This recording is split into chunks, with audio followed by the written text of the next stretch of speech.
우리가 하느님의 이 뜻대로 살아가고 악마의 유혹에 빠지지 않으려면은 돈에 대한 유혹, 명예에 대한 유혹, 권세에 대한 유혹, 하느님이 계실까 안 계실까에 대한 신앙에 대한 유혹, 이걸 빠지지 않으려면 우리는 항상 기쁘게 살아야 돼요. 근데 기쁜 사람은 어떤 사람이 기쁘냐면 긍정적인 사람이 기뻐요. 또 어떤 사람이 기쁘냐 하면은 정말 마음을 욕심이 없는 사람이 기뻐요. 욕심이 꽉 차 있는 사람, 자식 출세하기를 바라는 사람, 돈을 많이 벌기를 바라는 사람, 그냥 높은 자리에 올라가기를 원하는 사람, 이런 욕심이 있는 사람들은요 기쁘지 않아요.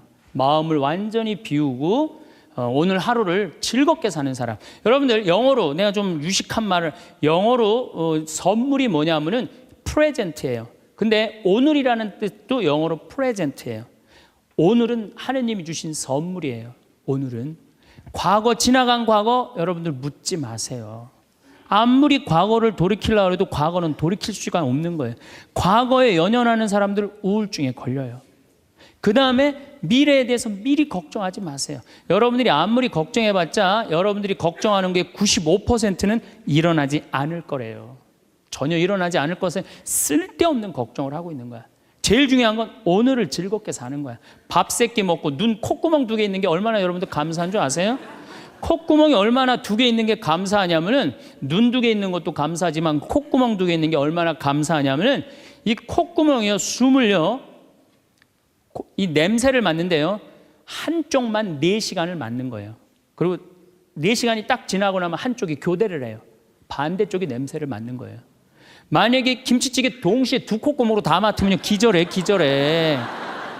그러니까 여러분이 콧구멍 2개 있는 것만 해도 얼마나 감사한 건지 몰라요. 지금 여기 손가락 10개, 발가락 10개 가지고 콧구멍 2개, 눈 2개 갖고 오신 분들은요, 무조건 기쁘게 살아야 되는 의무가 있는 분들이에요. 하나님이 다 주신 거예요. 자, 그리고 난 다음에 우리가 유혹에 빠지지 말려면 끊임없이 기도해야 돼. 하느님께서 우리 이제까지 살아오면서 여러분들 은총 너무 많이 주셨어요. 은혜 너무 많이 주셨어요. 그렇기 때문에 우리는 어떻게 살아야 돼? 그 은혜를 계속 기억하면서 감사기도, 끊임없이 기도해야 돼. 근데 이 기도는 간구 기도를 하면 안 돼요. 감사 기도를 해야 돼요. 제가 꼭 성령 기도에 가면은요, 제일 당황스러운 게 그거예요.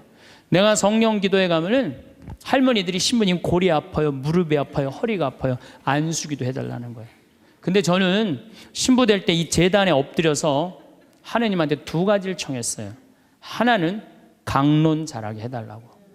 근데 하느님, 정말 저는 누워서 그렇게 기도했어요. 왜 제가 그 기도를 청했느냐면은, 저는 초등학교 때부터 발표 때마다 선생님이 제일 먼저 너 일어나서 발표하라고 그랬어요. 그리고 책 읽을 때도 항상 나보고 읽으라고 그랬어. 목소리가 좋으니까. 그러니까 내가 받은 달란트는 뭐야? 말하는 거. 그리고 신부가 말씀 전하는 사람 아니에요. 그래서 강론 잘하게 해달라고 내가 정말로 엎드려서 간구했어요. 근데 뭐 1년에 300회, 내일도 전주 중앙성당에 가서 강의하고, 또 전주에 있는 중학교에 가서 그 학부형들하고 선생님들한테 강의해. 내일도 전부 단축 수업한대요. 그 선생님들도 강의 들으게 한다고 일반 학교에 가서 강의하는 거예요. 행복론에 대해서. 그러니까 1년에 한 300회 정도 초청 강연 다니니까 이거 소원 들어주셨어요. 난 너무너무 감사해요. 또 내가 글 잘 쓰게 해달라고. 이제까지 책 3권 썼는데 요즘 쓴 거 사는 맛, 사는 멋. 이거 정말로 많은 분들이 행복하다고 참 전화가 많이 와요. 독자들한테. 아니, 나 이 2가지 다 받았어요. 나는 더 이상 하나님한테 원하는 거 없어요. 하느님은요, 각자의 달란트가 다 달라요. 그리고 그냥 집 잘 짓는 신부님들, 또 우리 그냥 전 신부님, 내가 보기엔 사목 너무너무 잘하세요. 그러니까 그 감히 못하는 15년이 지나서 엄두도 못 냈던 저 땅을 사죠. 그러니까 아무나 사는 게 아니에요. 교우가 일치가 되기 때문에 그게 가능한 거죠. 그 다 달란트가 달라요. 근데 내가 받은 달란트는 강론자라고 글 잘 쓰는 거야. 나는 치유의 은사를 받지 않았어요. 근데 그냥 갈 때마다 그냥 내가 그냥 성령 기도에 갈 때마다 그냥 그것도 70, 80 그냥, 아니 70, 80 썼으면요 골 아파요 당연히요. 아, 무릎 아프고 허리 아파요 당연히. 아, 그걸 그냥 와갖고 하느님이 그냥 신부님이 그냥 허리 아프니까 그냥 안수 좀 해달라고 그러면 그 나요. 80년 동안 쓴 거를. 그럼 난 또 착하니까 해주긴 해줘요. 할머니 머리에 손을 얹고, 아니 뭐 치유의 은사는 없으니까 머리에 손을 얹고 뭐라고 기도하냐면은, 하느님 이 할머니 골이 아프답니다. 그런데 눌러줘요. 그런데 저는 치유의 은사가 없는 게 확실해요. 우리 오홍진 신부님은 정말로 이 안수의 능력이 있으신 것 같아. 이쪽 쓰러진다, 이쪽 100명 막 쓰러지고, 막 이쪽 쓰러진다, 2층 젊었을 땐 2층 쓰러졌는데 2층 막 쓰러지고 그랬대요, 정말로. 근데 나는 그렇게 20년 동안 안수 기도를 했는데 쓰러진 사람이 한 명도 없어요. 아이 정말이에요, 정말. 쓰러진 사람 한 명도 없어요. 그리고 내가 안수 기도를 하면 누르면 내가 느껴요.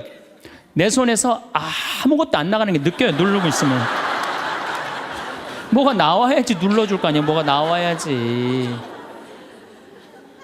그래서 내가 3년 전부터 안수 기도를 안 하는 거예요. 왜 안 하느냐면은 아무것도 안 나오는데 누르고 있는 나도 한심하고, 또 아무것도 안 나오는데 머리 디미는 교우들도 불쌍하고.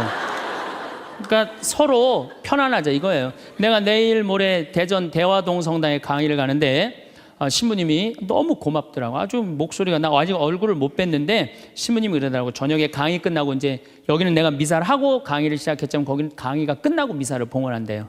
그리고 안수기도가 있대요. 근데 신부님이 너무 고맙게 날 아시는 것 같아. 안수는 당신이 하겠다고. 고맙다고 그랬어요.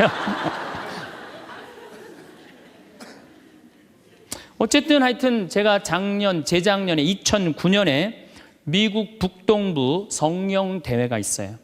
근데 여러분들 참 미국 교우들이 참 열심히 해요. 특히 성령대회는요, 한국의 성령대회하고 분위기가 틀려요. 정말로 열심히 해요. 갔는데 첫날 800명이 왔는데 교우들이 그냥 내 강의고 화가 나십니까? 라는 주제로 강의를 했는데 너무 재밌게 들었어요. 또 그날따라 강의가 잘 되더라고요. 그랬더니 둘째 날에는 막 사람들이 전화를 막 한 거야. 야, 한국에서 조그만 신부가 왔는데 너무 재밌다. 그래갖고 둘째 날은 1200명이 늘은 거예요. 그런데 성령대 19년 활동한 늘어난 적이 처음이라는 거예요. 그런데 점점 나는 불안한 거예요. 점점 성령대 하이라이트를 향해서 가는 거야. 성령대 하이라이트는 뭐냐면 치유의 안수의 절이야. 점점 불안한 거예요, 이거. 아니, 내 손에서는 아무것도 안 나오는데 이제 아무 능력 없는 거 탈로가 나게 생긴 거야. 그런데 그때 같이 갔던 신부님이 청주교구 박효철 베네딕토 신부님이라고 있으세요. 전국 성령 지도 신부님이세요. 근데 그분은 내가 뵈니까 치유의 은사가 있어요. 그러니까 나는 말씀의 은사가 있지만 그분은 치유 은사가 분명히 있는 분이야. 그래서 나한테 오지 말고 박신부님한테 가라. 그것도 나 본명도 같아. 베네딕토. 박신부님한테 가라. 그리고 난 도망갔어요, 사실은. 그런데 그 예절을 저 강당 뒤에서 보는데요, 정말 은혜롭더라고요. 나는 죽었다 깨어나도 그렇게 못해요. 근데 그때 200명이 났어요. 정말로 내가 다음에 갔는데도 그때 치유됐다는 사람 너무 많이 만났어요. 그건 하느님의 성령 특별한 은혜가 있었던 거지. 그래갖고 이제 박 신부님 덕분에 내가 잘 마치고 이제 한국에 이제 돌아왔어요. 2010년이 됐는데 미국 북동부 성령대에서 또 전화가 왔어요. 올해 또 와달라는 거예요. 내가 화를 냈어요. 왜 자꾸 날 부르느냐. 그거 부담스럽거든요. 그거 굉장히 큰 대회니까. 아니, 내 손에서 아무것도 안 나온다는데 왜 자꾸 부르느냐. 좀 이 손에서 능력 나오는 신부님들 불러라. 그랬더니 그 교우들이 위원들이 하는 말이, 신부님 걱정하지 말라고. 신부님은 손에서 안 나오는 대신 입에서 나오니까 걱정하지 말라고.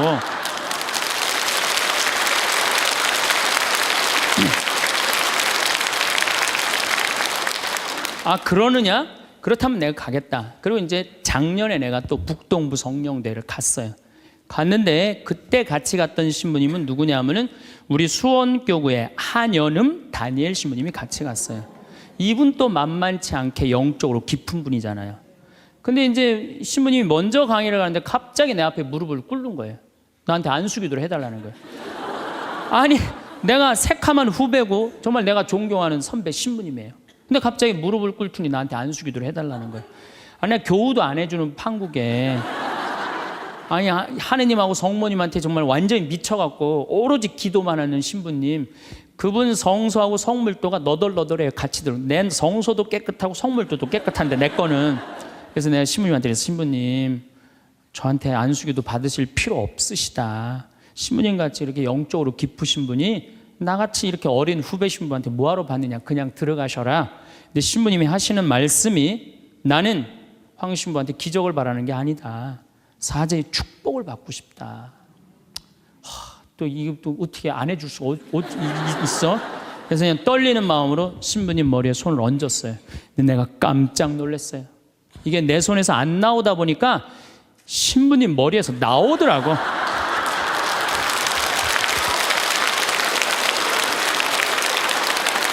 아니 정말로 성령의 기운이 느껴지는 거예요. 정말로. 야, 이러는 수도 있구나. 이게 내가 안 나오면 머리에서 나오는 수도 있구나. 하지만은 우리가 하느님을요, 골 아프면 골 고쳐주고, 머리 아프면 머리 고쳐주고, 무릎 아프면 무릎 고쳐주고, 허리 아프면 허리 고쳐주는 분이 아니에요. 하느님은요, 찬양 받으실 분이에요. 하느님은 영광 받으실 분이에요. 하느님 우리 심부름꾼 아니에요. 그것도 돈이나 많이 주면서 시키면 내가 몰라. 달랑 1,000원 주면서 뭘 그렇게 많이 시켜. 그러니까 자꾸 간구 기도를 하다 보면 어떤 유혹에 빠지느냐 하면은 여기가 아닌가 봐. 천군 보살한테 가는 거예요. 그래서 천주교 교우들이요, 전보로 많이 다니는 거예요. 그래서 일단 찬양기도 감사기도 하는 교우들은요, 하느님 의심하지 않아요. 그리고 얼마나 은혜로워요. 여러분들 이 공기 공짜로 마시고, 태양 공짜로 햇빛 쬐고, 이 땅 공짜로 밟고 다니고, 얼마나 감사해. 눈 2개, 콧구멍 2개, 손가락 10개, 발가락 10개 있으면 됐지. 주님께서 여러분과 함께 마음을 드높이 우리 주 하느님께 감사합시다. 말로는 맨날 마땅하고 옳은 일이래. 말로는 감사기도를 해야 된다는 거예요. 미사 내용 전체가 뭐냐면 감사기도예요. 감사기도. 그래서 여러분들 오늘 이후부터는 끊임없이 기도해야 되는데 어떤 기도를 해? 감사기도를 해라는 감사기도. 그리고 진정한 기도는요, 진정한 기도는 어떤 게 진정한 기도냐면은, 저도 그런 기도를 많이 드려요. 하느님, 내가 당신의 나라를 위해서, 당신의 하늘나라를 위해서, 당신의 정의를 위해서 내가 무슨 일을 했으면 좋겠습니까? 나를 어떻게 당신이 쓰실 생각을 갖고 있습니까? 이렇게 물어볼 때 하느님의 뜻을 헤아릴 수가 있는 거예요. 그러니까 성당에는 하느님 뜻을 실천하려고 나오는 거지, 하느님이 내 뜻을 실천하라고 성당에 나오는 게 절대 아니다. 근데 우리 많은 교우들은 그걸 착각하고 있는 거예요. 예수님도 마태오복음 그 산상설교의 5장, 6장, 7장에 뭐라고 그러셨어요? 주의 기도를 가르쳐 달라고 그러니까 뭐라고 그랬어요? 너희들은 기도할 때 많은 말 하지 말아라.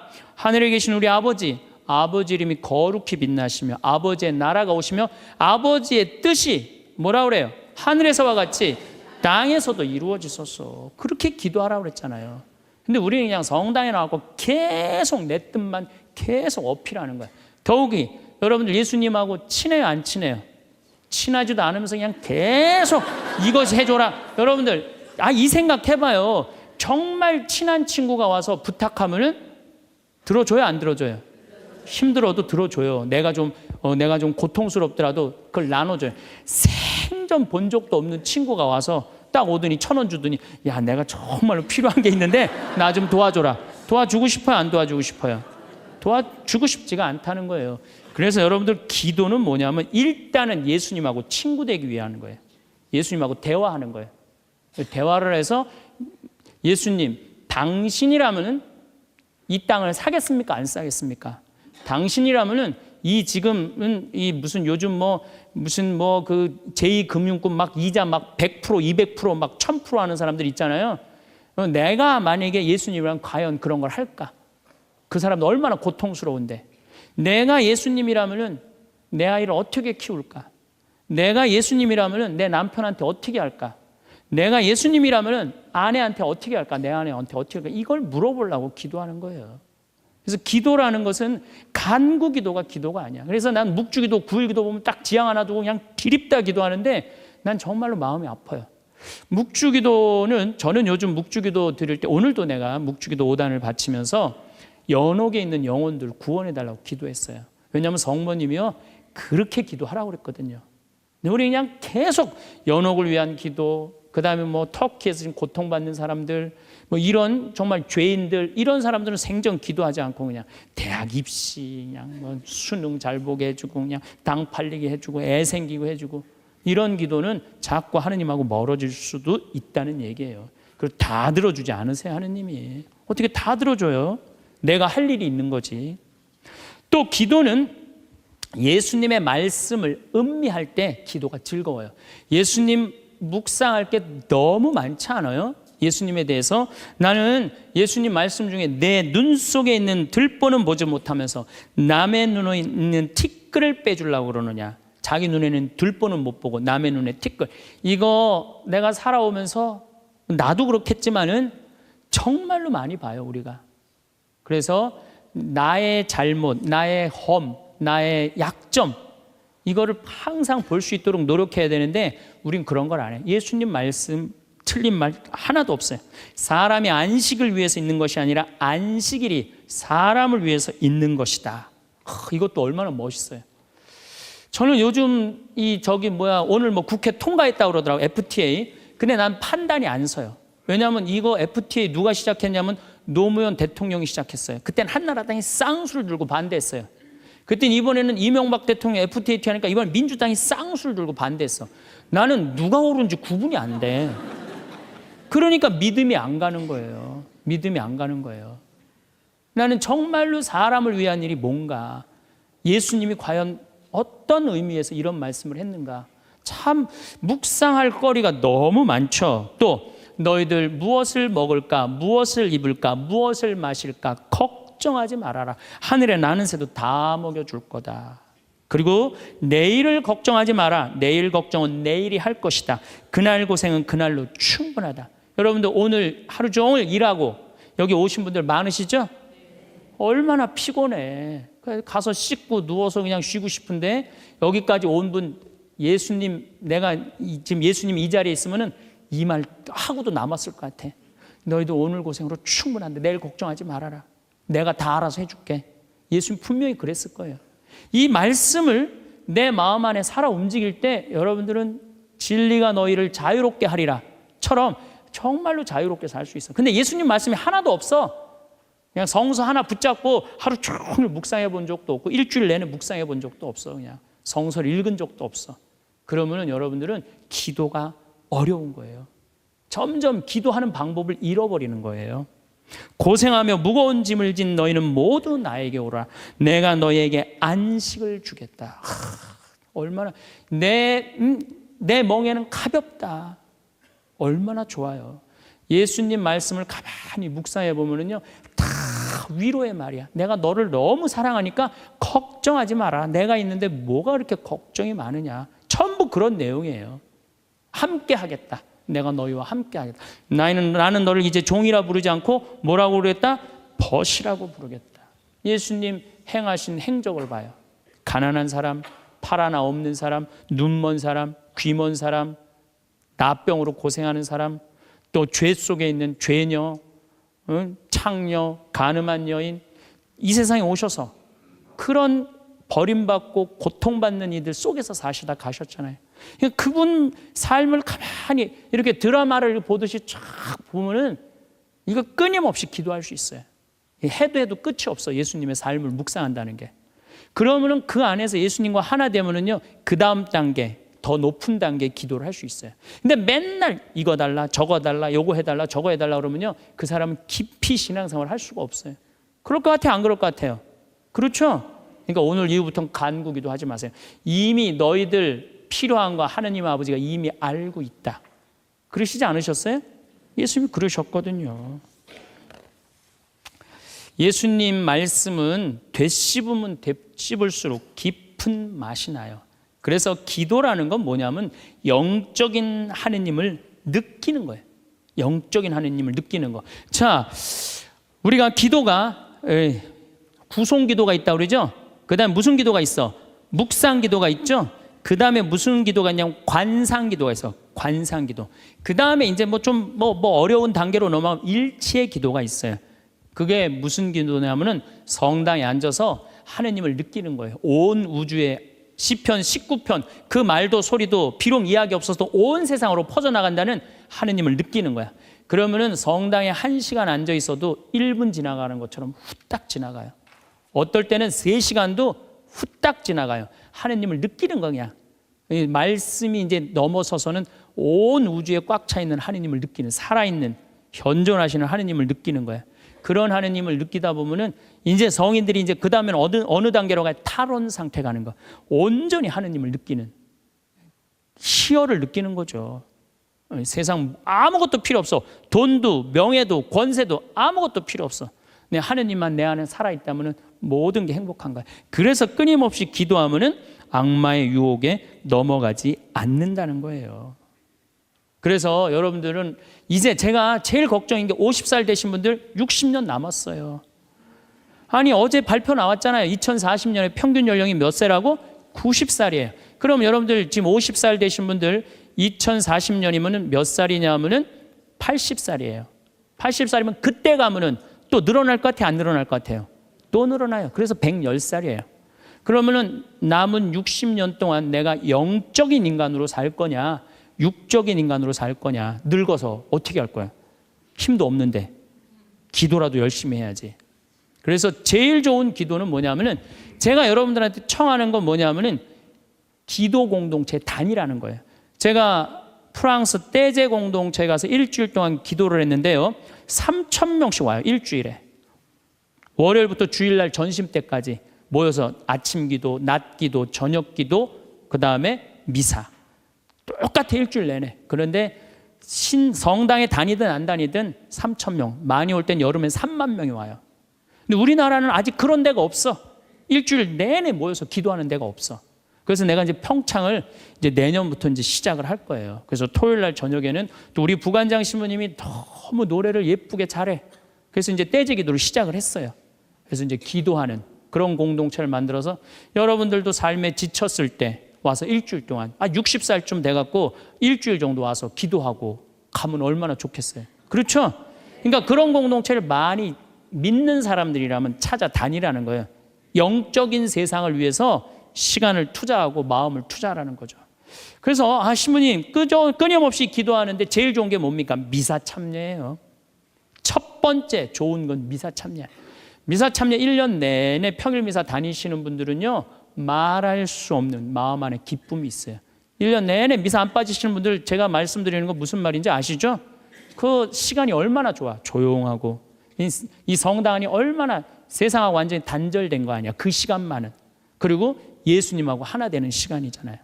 그래서 아무리 힘들어도 직장 끝나고 난 다음에 가방 들고 와서 미사 참여하고 가는 사람들, 이 사람들은 제일 행복한 사람들이에요. 그래서 미사야말로 가장 완벽한 기도다. 그래서 여러분들 주일 미사 말할 것도 없고 평일 미사 시간 내서 오시면요 하느님께서 이끌어 주셔요. 그 다음에 두 번째 끊임없이 기도하는 방법 중에 하나는 성서 읽는 거야. 제 경험에 의하면은 구약 성서부터 신약 성서 끝까지 처음부터 끝까지 완전히 정독 5번만 하면은요 이 세상 사는 길이 보여요. 하느님의 섭리가 역사하심이 보여요. 그리고 어떻게 살아야 되는지 정말 마음에 진리가 흘러 넘쳐요. 그래서 성서를 읽어라. 성서를 정독을 해라. 맨날 그냥 불굴의 며느리 뭐 이웃 우리 집 여자들 이런 거 보지 마시고 그 시간에 성서를 성서 안에는 보물이 꽉 차 있어요. 그래서 성서를 적어도 5번 정도 정독을 해라. 5번. 자, 그 다음에 5번 정독을 했으면 그 다음에 할 일이 있어요. 기도 중에 정말 좋은 기도는 성지순례. 성지순례. 제가 지금 성지순례를 2년에 한 번씩 매년 정기적으로 가요. 그런데 예루살렘에 가보니까요 예수님의 발자국이 느껴져요. 예루살렘에 가보니까. 그리고 갈릴레아 가보니까 물고기가 밤에 얼마나 튀는지 예수님이 밤새 제자들이 물고기 잡는 거 보면서 참 물고기 저쪽에서 튀는데 이쪽에서 막 한 거 같아 보니까 그냥 예수님이 그 2000년 전에 행하셨던 말씀 그게 다 살아 움직이는 거예요. 이집트에 가서 출애굽 경로를 밟아서 시나이산 꼭대기 모세가 십계 받으러 갔는데 올라가 보고 예루살렘에 내가 들어갈 때 이스라엘 백성이 얼마나 기뻤을까 느껴져요. 사도 바오로가 예수님 이제 다마스커스에서 회개하고 난 다음에 이 그리스, 터키 이거 전부 교회 세우러 7개, 필라델피아 교회, 이런 교회들 전부 다 세우러 가는데 지난 2월 달에 갔다 왔거든요. 그냥 예수님이 그냥 막연하게 멀리 느껴지는 게 아니라 예수님이 살아 움직이는 거예요.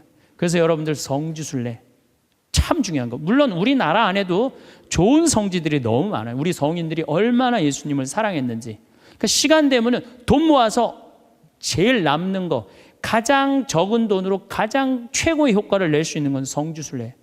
그래서 예루살렘 한 번은 갔다 오라는 거예요. 예루살렘. 나는 아직까지 하느님 20년, 30년 믿으면서 예루살렘, 베틀레헴, 나자렛 한 번도 아직 갔다 온 적이 없다. 한번 손 들어보세요. 내가 절대 욕 안 할 테니까 한번 손 들어보세요. 손 들어. 한 번도 안 갔다 왔다. 손 들어보세요. 자, 이 사람들 이거 회개해야 되는 사람들이에요. 자, 여러분들 이 세상에 한 번 오셨어. 내가 하느님을 믿어. 하느님을 믿는데 예수님이 활동하고 가시는데 한 번 좀 가보고 싶지 않아요? 그럼 지금부터 개 모으세요. 개 모으셔갖고 나는 우리 여의도 순복음교회가 한 번 거기 성주순례를 갔는데 몇 명이 한 3,000명이 갔다. 3,000명이. 여러분들도 우리 능평성당 내가 있을 때 어른들 700명 갔잖아요. 한번 한 2년 개 모아갖고 우리 전신부님이랑 한번 1,000명 한번 쫙 한번 가봐요. 그럼 아마 일생 일대 너무 은혜를 많이 받을 거예요. 그 은혜는 마치 이스라엘 백성이 에집트를 200만 명이 200명 그건 뻥이겠지만은 어쨌든 하여튼 가듯이 그런 뜨거움을 아마 느끼실 거예요. 저는 그래서 우리가 끊임없이 기도하는데 정말 좋은 거는 성지순례다. 돈 모아서 성지순례 가라. 다시 한번 말씀드리지만 재물은 쓴 것만 재물이에요. 쓴 것만 내 재물이에요. 제가 지난번에 산호세 강의를 갔는데 나를 비행장에 데려다 준 자매가 하나 있어요. 친구가 5억을 떼어먹고 갔대요. 재산이 싹 날아갔대요. 근데 유일하게 자기가 아깝지 않았던 거, 성지순례 간 것만 아깝지 않더래요. 그거 갔다 오기를 얼마나 잘했는지, 성지순례 때마다 갔다 온 게 그것만 자기 마음 안에 살아 움직이더래요. 여러분들도 나중에 이 돈 저 돈 떼어먹고 땅 치고 통곡하지 말고 미리 지금 돈 모아서 성지순례 갔다 오십시오.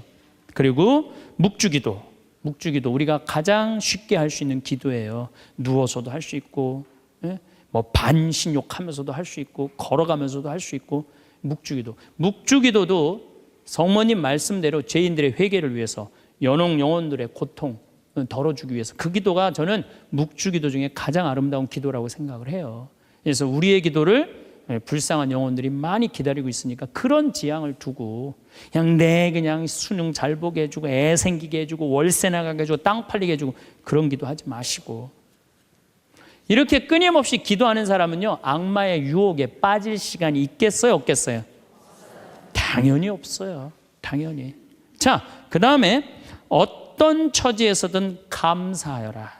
감사하는 사람 또 유혹에 안 빠져요. 여러분들 북한에서 안 태어나고 남한에서 태어난 거 감사해요 안 감사해요? 북한은요 정말로 굶어 죽어요. 평양 근교만 빼놓고 나머지는 다 굶어 죽는다고 보시면 돼요. 이제 겨울이 시작되면은요 이 사람들 땔감이 없어요. 석유 석탄이 없기 때문에. 그래서 산에 나무 잘라다가 또 해요. 그리고 어떤 집은 작년에는요 그 땔감조차도 없어서 밥도 못 해갖고 그대로 얼어 죽은 사람들도 많다는 거예요. 근데 우리는 얼마나 잘 먹고 잘 살아요. 감사해요 안 감사해요? 감사해요. 여러분들 후쿠시마에서 안 태어나고 대한민국에서 태어난 거 감사해 안 감사해? 이거 여러분들 깊이 묵상해야 돼요. 왜냐하면 일본은 1년에 지진이 5,000번 일어나요. 5,000번. 하루에 15번 일어나요. 더 놀라운 거는 이번 12월 1월 달에 지진이 또 일어난다는 게 지금 감지가 된다는 거예요. 일어날지 안 일어날지 모르겠지만은 일본 사람들은요 너무 불안한 거예요. 근데 우리나라는 지진이 1년에 몇 번 일어나는 줄 아세요? 15번 정도 일어나요. 근데 이 중에 지진의 강도가 2.7에서 3.2예요. 보통 일어나는지 안 일어나는지도 모를 정도예요. 근데 일본은 막 일어나면 4.0만 넘어가면요, 정말 천둥 소리 얼마나 불안한지 몰라요. 나는 그걸 경험을 했어요. 지진이라는 게 무시무시해요. 근데 우리는 아무런 그런 게 없이 살잖아요. 이번에 이 터키 지진 일어났죠? 지진 일어났는데 여진이라고 그래요. 한 번 꽝 하고 난 다음에 계속 흔들리는 게 1500번 일어나는 거, 1500번. 근데 우리는 얼마나 행복한 나라에서 살아. 그런데 왜 자살률이 세계 1위냔 말이야. 국민들이 욕심이 많아서 욕심이. 이유는 딱 한 가지예요. 욕심이 너무 많아요. 대한민국 사람들 이 정도면 잘 사는데 왜 이렇게 욕심이 많은지 모르겠어요. 여러분들 그 한국처럼 잘 먹고 잘 사는 나라가 없어요. 여러분들 이탈리아라는 나라 잘 살아 못 살아요? 잘 살죠? 그런데 이탈리아가 우리나라가 경제력은 세계 13위지만은 소비 지수는 7위예요. 7위. 정말 잘 먹고 잘 사는 나라가 우리예요.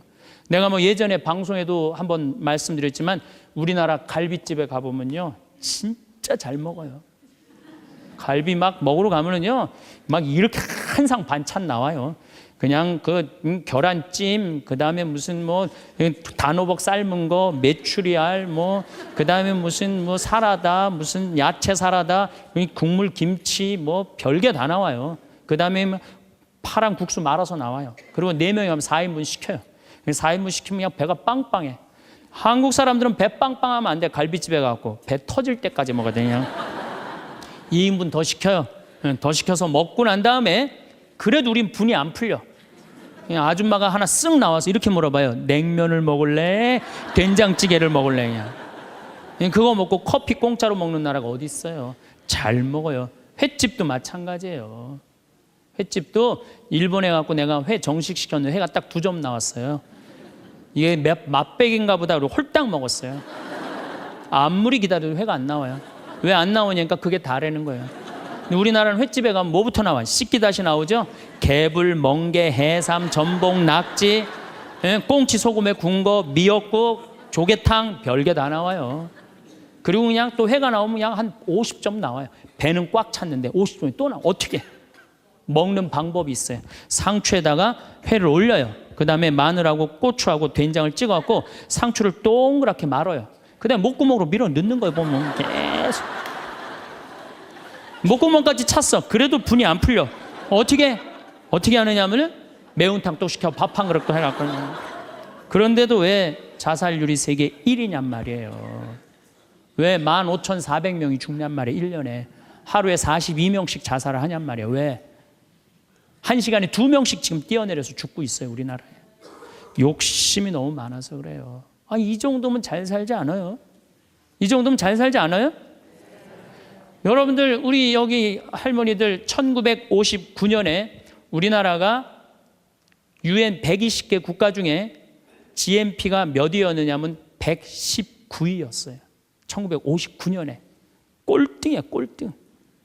그때는 정말로 똥구멍이 찢어지게 가난하게 살았어요. 똥구멍이. 다시 한번 똥구멍 찢어지는 거 얘기해 드릴게요. 9월에 추수하면 2월에 먹을 게 떨어져요. 보리는 5월에 피는데. 그러면 그냥 무슨 칡해서 먹고 쑥해서 먹고, 그것도 안 되면 4월 달에 소나무 속껍질 벗겨요. 햇빛에 말려갖고 갈아갖고 쌀은 요만큼, 소나무 껍질은 이만큼. 그러니까 밥을 져서 먹으면 등짝에 붙었던 배가 쑥 나와요. 얼마나 좋아. 근데 문제는 이 섬유질은 소화가 안 돼요. 수분만 빠지고 다시 딱딱하게 대장에 가서 돌덩어리가 되는 거야. 똥을 넣으면 부드러운 똥이 나오는 게 아니야.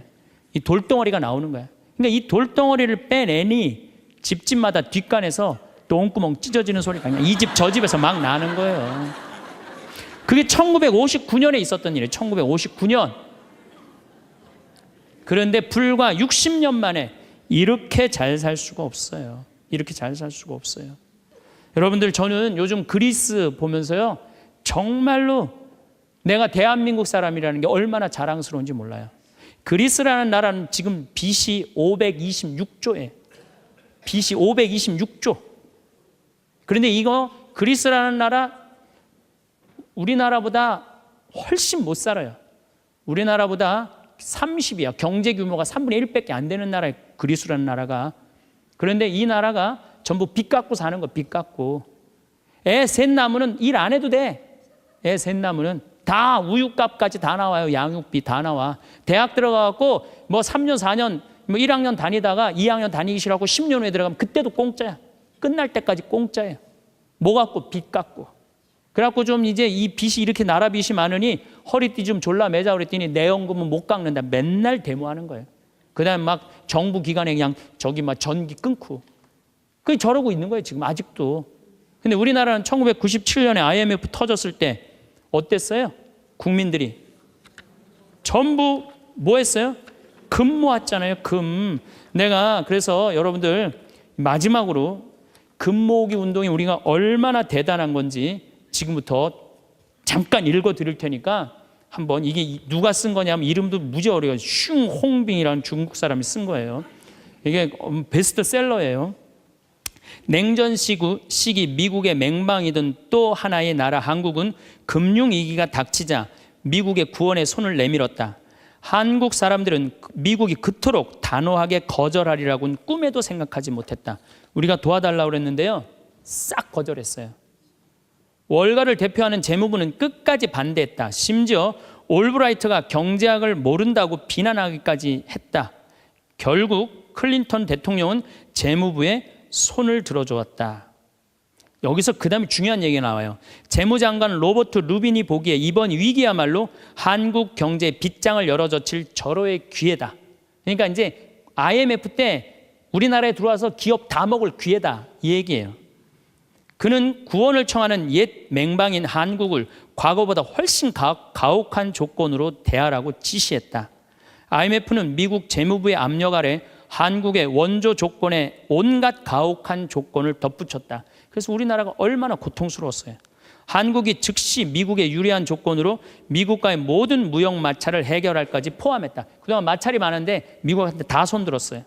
분노한 한국민들은 IMF가 언제나 미국 편에 서서 갖가지 불합리한 조건을 내건다고 비난했다. 한국 정부는 하는 수 없이 미국의 조건들을 받아들이고 미국이 은행 지점들을 한국에 설립하도록 허락했다. 시티은행, 그 미국 은행이에요. 외국 기업들이 보유할 수 있는 상장회사의 지분은 원래는 26%라 이 운영권을 못 갖고 있었는데 그때 50% 상향 조절했어요.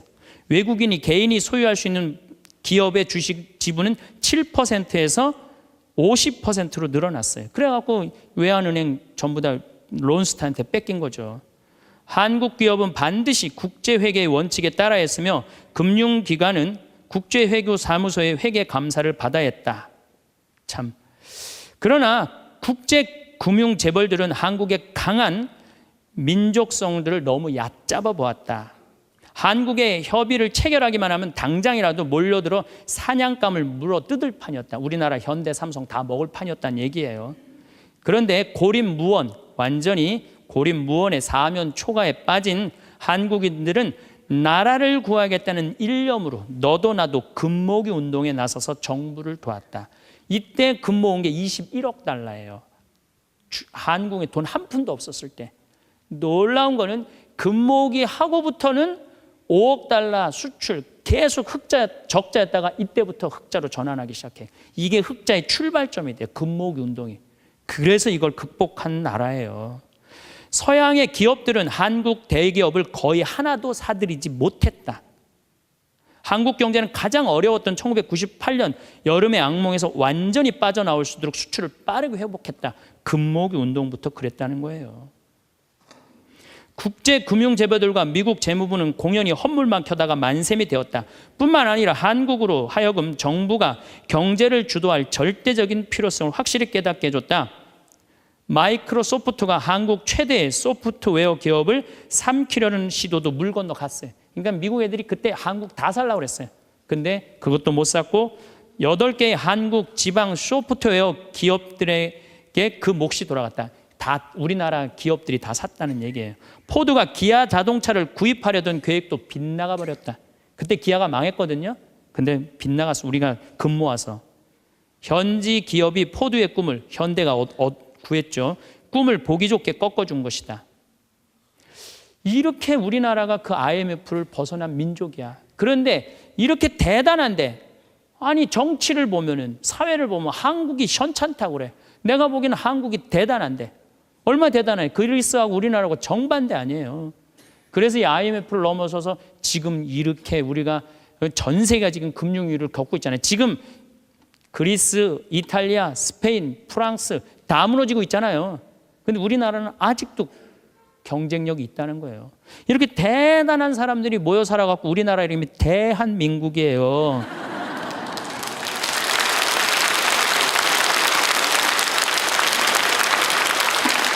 아니 그럼 이렇게 기가 막힌 나라에 살면서 국민들이 감사해야 될 거 아니야.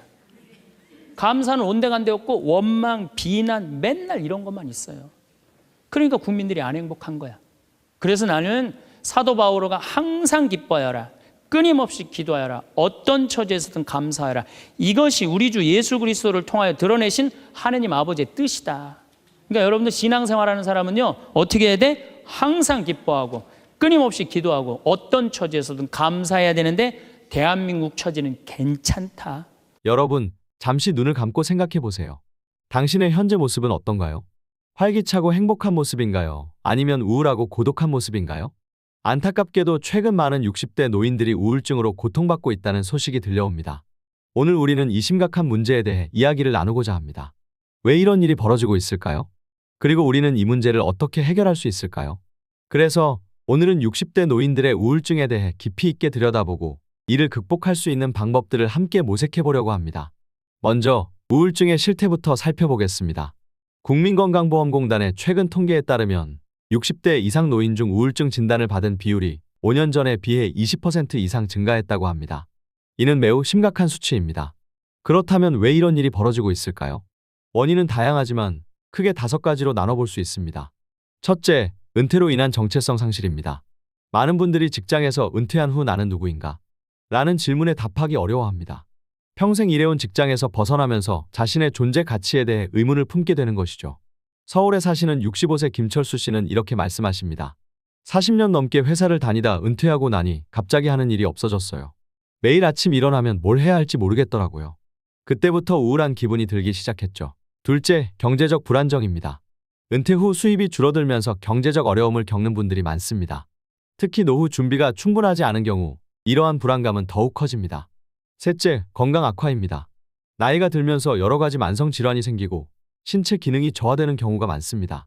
이는 자신감과 일상생활의 질을 떨어뜨리고 우울감을 증가시킵니다. 넷째, 사회적 고립입니다. 은퇴 후 사회적 관계가 줄어들고 가족들과의 관계도 소원해지면서 고립감을 느끼는 분들이 많습니다. 이런 문제로 인해 새로운 관계를 설정하는 데에도 자신감이 결여되어 낯가림이 계속 심해지는 상황이 발생합니다. 부산에 사시는 68세 박영희 씨는 이런 경험을 하셨습니다. 퇴직하고 나니 만나는 사람이 거의 없더라고요. 자녀들은 다들 바쁘고 친구들은 각자의 삶이 있고 점점 세상과 단절되는 것 같았어요. 다섯째, 상실감입니다. 배우자나 가까운 지인의 사망, 자녀의 독립 등으로 인한 상실감이 우울증으로 이어지는 경우가 많습니다. 세종에 거주하시는 71세 김영호 씨는 이런 말씀을 하셨습니다. 어쩌다 들리는 친구의 부고 소식에 죽음이 이제 가까워온다고 생각하니 삶이 참 허무해 보이고 아둥바둥 살아가는 게 무슨 의미인가 싶을 때가 많네요. 이런 원인들이 복합적으로 작용하여 60대 노인들의 우울증을 야기하고 있는 것입니다. 하지만 걱정하지 마세요. 우리에겐 이를 극복할 수 있는 방법들이 있습니다. 첫째, 새로운 목표 설정입니다. 이제까지 가족을 위해 살았다면 이제는 온전히 나를 위한 시간으로 만들어야 합니다. 그래서 은퇴 후에도 인생의 새로운 목표를 세우는 것이 중요합니다. 이는 삶의 의미를 찾고 정체성을 재정립하는 데 도움이 됩니다. 목표는 구체적이고 실현 가능한 것이 좋습니다. 예를 들어 1년 안에 스페인어로 간단한 대화하기, 6개월 내에 동네 한 바퀴 조깅하기, 3개월 안에 손주에게 편지 쓰기 등이 있을 수 있습니다.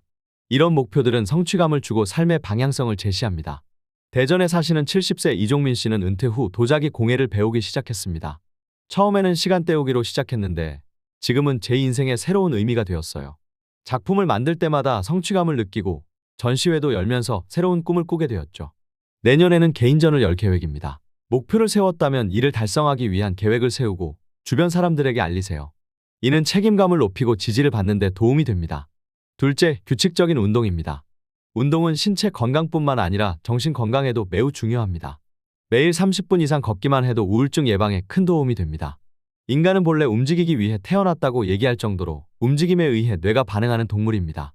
그러기에 쉬고 싶고 눕고 싶은 마음을 다잡고 몸이 허락하는 범위 내에서 꾸준히 움직이는 것을 습관화해야 합니다. 운동은 뇌에서 세로토닌, 노르에피네프린, 도파민 등 기분을 좋게 만드는 신경 전달 물질의 분비를 촉진합니다. 또한 스트레스 호르몬인 코티솔의 수치를 낮춰줍니다. 걷기, 수영, 자전거 타기, 요가 등 자신의 체력과 흥미에 맞는 운동을 선택하세요. 처음부터 무리하지 말고 점진적으로 강도를 높여가는 것이 좋습니다. 68세 인천의 박명자 씨는 이렇게 말합니다. 1년 전부터 매일 아침 30분씩 걷기 시작했어요. 처음에는 힘들었지만 지금은 습관이 되어 하루라도 걷지 않으면 오히려 몸이 찌뿌둥해요. 걷기 시작한 이후로 우울한 기분도 많이 나아졌고 잠도 잘 자게 되었습니다. 셋째, 사회적 관계 유지입니다. 지역 내 동호회나 봉사활동에 참여하여 새로운 인간관계를 만들어 보세요. 이는 고립감을 해소하고 삶의 활력을 되찾는 데 도움이 됩니다. 지역 복지관, 주민센터, 도서관 등에서 제공하는 프로그램을 활용해 보세요. 독서 모임, 합창단, 댄스 교실 등 다양한 활동이 있습니다. 온라인 커뮤니티를 활용하는 것도 좋은 방법입니다. 72세인 부산의 김영수 씨는 2년 전부터 복지관에서 하는 탁구 동호회에 가입했어요. 처음에는 어색했지만 지금은 거기서 만난 친구들이 제 삶의 큰 부분을 차지하고 있습니다. 매주 탁구를 치면서 대화를 나누는 시간이 정말 즐거워요. 라고 말합니다. 넷째, 평생학습입니다. 새로운 것을 배우는 것은 뇌를 자극하고 성취감을 줍니다. 지역 내 평생교육원이나 노인대학 프로그램을 활용해보세요. 외국어, 컴퓨터, 역사, 미술 등 관심 있는 분야를 선택하세요. 온라인 강의를 활용하는 것도 좋은 방법입니다. 학습은 인지기능을 향상시키고 치매 예방에도 도움이 됩니다. 65세인 서울의 이미경 씨는 작년부터 온라인으로 영어를 배우기 시작했어요. 처음에는 어려웠지만 조금씩 실력이 늘어가는 게 느껴져요. 영어로 된 드라마를 조금씩 알아들을 수 있게 되니 정말 뿌듯해요. 공부하는 시간이 하루 중 가장 즐거운 시간이에요. 라고 합니다. 다섯째, 전문가의 도움을 받는 것입니다. 우울증은 전문적인 치료가 필요한 질병입니다. 증상이 지속된다면 주저하지 말고 정신건강의학과 전문의를 찾아가세요. 우울증 치료는 대개 약물 치료와 심리 치료를 병행합니다. 약물 치료에 대해 거부감을 느끼는 분들이 많지만 적절한 약물 사용은 증상 개선에 큰 도움이 됩니다. 69세인 대구의 정성호 씨는 처음에는 정신과에 가는 것을 주저했어요. 하지만 용기 내어 방문했고 그게 제 인생의 전환점이 되었습니다. 약물 치료와 상담을 병행하면서 점차 우울감이 줄어들었고 지금은 거의 일상으로 돌아왔어요. 약도 거의 끊게 되었어요. 꼭 필요하다면 전문가의 도움을 받는 것을 추천합니다. 라고 조언합니다. 여섯째, 건강한 식습관입니다. 영양 불균형은 우울증을 악화시킬 수 있습니다. 신선한 과일과 채소, 오메가3가 풍부한 생선 등을 충분히 섭취하세요. 특히 등푸른 생선, 견과류, 녹색 잎채소 등은 뇌 건강에 좋습니다. 반면 가공식품, 설탕이 많이 든 음식, 알코올은 줄이는 것이 좋습니다. 영양사인 장미란 씨는 식습관 개선만으로도 우울증 증상이 크게 호전되는 경우를 많이 봤어요. 규칙적인 식사와 균형 잡힌 영양 섭취가 정말 중요합니다. 라고 강조합니다. 일곱째, 충분한 수면입니다. 규칙적인 수면은 정신 건강에 매우 중요합니다. 매일 같은 시간에 자고 일어나는 습관을 들이세요. 수면의 질을 높이기 위해서는 취침 전 카페인이나 알코올을 피하고 편안한 수면 환경을 만드는 것이 중요합니다. 낮잠은 15분 내지 20분 정도로 제한하는 것이 좋습니다. 수면 전문가인 정기영 교수는 노년기에는 수면 패턴이 변할 수 있지만 규칙적인 수면 습관을 유지하는 것이 매우 중요합니다. 낮에 충분히 신체 활동을 하면서 자연광에 충분히 노출되는 것이 중요합니다. 이렇게 낮에 자연광에 노출되면 밤에 숙면을 취할 수 있게 되어 우울감이 줄어들고 전반적인 건강 상태가 개선됩니다. 라고 말합니다. 여덟째, 명상이나 마음챙김 훈련입니다. 이는 스트레스를 줄이고 정서적 안정을 가져다 줍니다. 하루 10분씩 명상을 해보세요. 명상은 복잡한 것이 아닙니다. 조용한 곳에 앉아 깊게 호흡하며 현재의 순간에 집중하는 것만으로도 시작할 수 있습니다. 요가나 태극권 같은 활동도 도움이 됩니다. 67세인 광주의 이상철 씨는 1년 전부터 아침마다 10분씩 명상을 하고 있어요. 처음에는 잡념이 많아 힘들었지만 꾸준히 하다 보니 마음이 차분해지고 스트레스도 줄어들었어요. 이제는 하루의 시작이 더 평온해졌습니다. 라고 말합니다. 아홉째, 취미 활동입니다. 즐거운 취미 활동은 삶의 활력을 불어넣어줍니다. 그림 그리기, 원예, 요리 등 자신이 즐길 수 있는 활동을 찾아보세요. 취미 활동은 성취감을 주고 창의성을 자극합니다. 또한 같은 취미를 가진 사람들과 교류할 기회를 제공합니다. 이는 자신과 같은 생각과 기호를 가진 사람들과 친밀한 공감대를 나눌 새로운 공간이 생긴다는 것을 의미합니다. 71세인 울산의 박철순 씨는 은퇴 후 무료한 날들을 보내다가 우연히 시작한 가구 만들기가 제 인생을 바꿨어요. 나무를 다듬고 조립하는 과정이 너무 즐겁고 완성된 가구를 보면 뿌듯해요. 요즘은 이웃들에게 작은 가구들을 선물하는 재미에 푹 빠졌답니다. 라고 합니다. 마지막으로 가족과의 유대관계 강화입니다. 가족들과 정기적으로 시간을 보내고 솔직하게 감정을 나누세요. 가족의 지지는 우울증 극복에 큰 힘이 됩니다. 가족들과 함께하는 시간을 정기적으로 가지세요. 함께 식사를 하거나 산책을 하는 것만으로도 큰 도움이 됩니다. 멀리 있는 가족과는 화상통화를 활용해 보세요. 서울에 사시는 72세 김영희 씨는 매주 일요일 저녁마다 자녀, 손주들과 함께 저녁을 먹어요. 일주일 동안 있었던 일들을 나누고 손주들과 장난치는 시간이 저에겐 정말 소중해요. 이 시간들이 제게 큰 힘이 되고 있습니다. 라고 말합니다. 이렇게 위에 10가지 방법을 실천하면서 많은 분들이 우울증을 극복하고 새로운 삶을 시작하고 있습니다. 광주에 사시는 76세 정민호 씨는 이렇게 말씀하십니다. 2년 전 우울증 진단을 받고 정말 힘들었어요. 하지만 의사 선생님의 조언대로 약물 치료와 함께 운동을 시작하고 노인대학에서 영어도 배우기 시작했죠. 지금은 삶이 완전히 달라졌어요. 매일이 즐겁고 설렙니다. 여러분, 우울증은 부끄러운 것이 아닙니다. 누구나 겪을 수 있는 질병일 뿐입니다. 중요한 것은 이를 인정하고 극복하려는 노력입니다. 다만 우울증이 무서운 것은 기분에 눌린 무력감으로 인해 이런 모든 노력을 포기하려는 데에 있습니다. 더더군다나 나이가 들면서 자신감이 떨어지고 쌓인 피해의식 때문에 겁이 많아지고 그래서 도전이 더 두려운 시기이기도 합니다. 하지만 모든 것의 출발은 나한테도 반드시 좋은 일이 일어날 수 있다라는 긍정적 가정법의 확신입니다. 그러려면 내가 어떻게든 움직이고 위의 방법처럼 실행해서 나아가는 것이 최선입니다. 혹시 지금 우울한 기분이 지속되고 있다면 주변에 도움을 요청하세요. 가족이나 친구에게 여러분의 감정을 솔직히 털어놓으세요. 그리고 꼭 전문가의 도움을 받으세요. 또한 주변에 우울해 보이는 노인분이 계시다면 관심을 가져주세요. 따뜻한 말 한마디, 짧은 대화가 그분에게는 큰 힘이 될 수 있습니다. 우리 사회가 노인 우울증 문제에 더 많은 관심을 가져야 합니다. 정부와 지자체에서는 노인 우울증 선별검사와 상담 서비스를 확대하고 다양한 노인 복지 프로그램을 개발해야 합니다. 또한 세대 간 이해와 소통을 높이는 것도 중요합니다. 노인분들의 경험과 지혜를 존중하고 그분들이 우리 사회의 중요한 구성원임을 인식해야 합니다. 여러분, 100세 시대인 요즘 60대는 인생의 황금기가 될 수 있습니다. 지금까지 쌓아온 경험과 지혜를 바탕으로 새로운 도전을 시작할 수 있는 시기입니다. 우울증에 굴하지 말고 당신의 가치 있는 삶을 계속 이어나가세요. 삶은 언제나 새로운 기회를 줍니다. 오늘 이 순간부터 변화를 시작해보는 건 어떨까요? 작은 것부터 시작하세요. 오늘 동네 한 바퀴를 산책해보는 것은 어떨까요? 오랜만에 옛 친구에게 전화를 걸어보는 것은 어떨까요? 어떻게 보면 지금 가장 필요한 것은 실패할 것을 겁내지 말고 일단 시작해보려는 여러분의 용기입니다.